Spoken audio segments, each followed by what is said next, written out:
Mi hanno scritto tante persone, qualcuno perché si ritrova nella mia biografia, infanzia e adolescenza. Io racconto tanto della dinamica del bravo bambino che mi ha costituito nel profondo, e mi rendo conto che è molto più comune di quello che pensassi, fa parte della biografia di tanti, essere stati bravi bambini e magari esserlo ancora, purtroppo.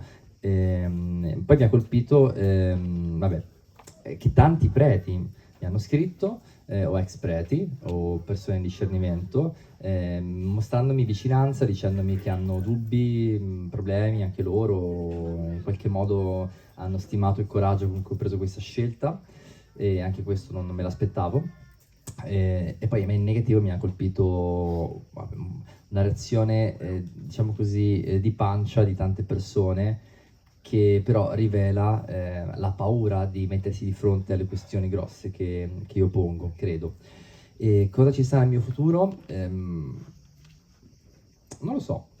Non lo so, per la prima volta nella vita dico non lo so, e sono contento di questo. Cioè, adesso non ho l'ansia del futuro e voglio godermi questo momento, perché poi credo che giustamente arriverà, cioè a un certo punto dovrò come dire, stabilizzarmi, però posso concedermi il lusso di non dover per forza adesso dare delle risposte, oppure intraprendere dei percorsi netti, definiti, ma perché devo conoscermi. Cioè, ho capito che devo ancora fare dei passi di conoscenza interiore molto, molto importanti, che se non faccio adesso forse non farò più. Cioè, non sono...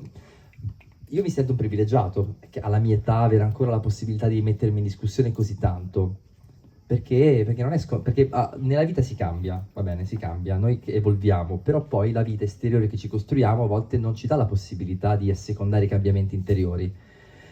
Per nobili motivi, famiglia, lavoro, eccetera, eccetera. Ecco, io invece adesso ho cambiato radicalmente la mia vita, voglio cambiare, voglio diventare più autentico, più maturo, più consapevole, per poi intraprendere una seconda fase che mi porterà a costruire altre cose, a fare community, a fare contenuti, a scrivere libri, a provare in qualche modo a lasciare una traccia positiva della mia esperienza nel mondo.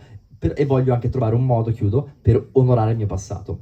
Io sono un prete di 32 anni, di successo anche, cioè ho fatto tanto bene, mi sembra di essermi giocato bene le mie carte da prete, e tutto quello che è successo fa parte di me.